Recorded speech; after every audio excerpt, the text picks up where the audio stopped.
Հարգելի գործընկերներ, ձեզ տեղեկացնենք, որ դատարանը հեռացավ խորհրդակցական սենյակ որոշում կայացնելու, որոշումը կհրապարակվի վաղը ժամը 11:30։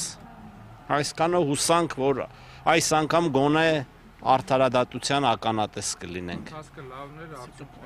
Ընթացքը բավականին լավն էր, դատավորը բավականին պրոֆեսիոնալ կերպով վարեց դատական նիստը, մեծ հույսեր ենք կապում, հուսանք, որ այս դատավորին այսպես ասած չեն բզբզի եւ կթողեն դատավորը իրոք իրականացնի արդարադատություն։ Շնորհակալություն բոլորիցս, շնորհակալ ենք ժողովուրդ ջան, որ եկել եք ու աջակցում եք պարոն Կարապետյանին, լավ մնացեք։ Դե չգիտենք։ Դե որ արին մեր գործը կանեն